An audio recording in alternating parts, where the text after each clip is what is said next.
कल मैं मार्केट गया था। तो ऐसे ही मैं मोबाइल फ़ोन के शोरूम में चला गया। तो वहाँ एक बंदा आईफ़ोन देख रहा था। उसके हाथ में पहले से एक बढ़िया मोबाइल था।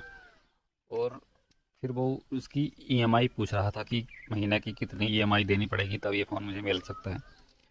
तो मुझे उसी टाइम जो बुक में पढ़ रहा था अभी, रिच डैड पुअर डैड, उसकी एक लाइन याद आ गई कि रिच लोग जो होते हैं वो पहले एसेट्स खरीदते हैं, और जो पुअर लोग होते हैं या मिडिल क्लास लोग होते हैं वो लाइबिलिटीज़ खरीदते हैं और सोचते हैं कि वो एसेट खरीद रहे हैं।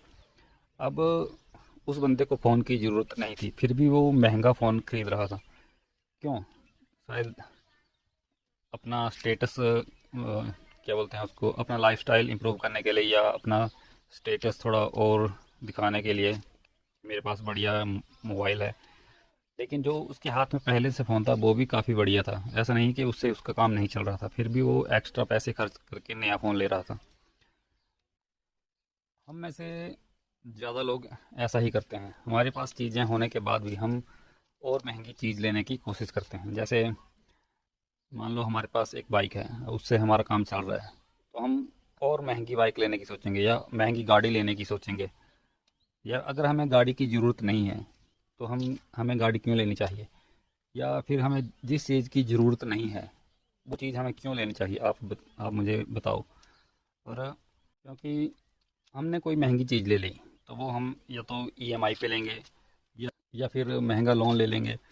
फिर उस लोन से हम वो चीज़ खरीद लेंगे, और फिर उसके बाद हम वो लोन और ईएमआई भरने में लग जाते हैं।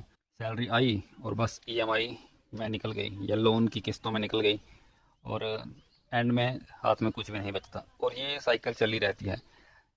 जैसे वो ईएमआई ख़त्म होंगी, हमारे पास सैलरी आएगी, हम कुछ और महंगी चीज़ ले लेंगे जिसकी हमें ज़रूरत भी नहीं है।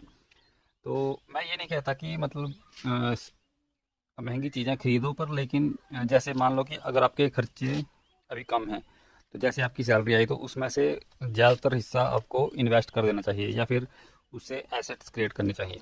जैसे आपने कहीं इन्वेस्टमेंट कर दी, जैसे शेयर मार्केट में इन्वेस्ट कर दिया, या फिर रियल एस्टेट में आपने इन्वेस्ट कर दिया, तो आपके आपका जो पैसा है वो धीरे धीरे बढ़ता जाएगा।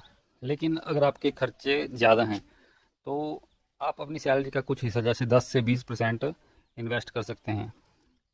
इससे धीरे धीरे आप इस रैट रेस से बाहर निकलते जाएंगे। आपको वीडियो अच्छी लगी होगी, तो मैं कल मिलता हूँ आपसे एक और लेसन के साथ। तब तक के लिए गुड बाय।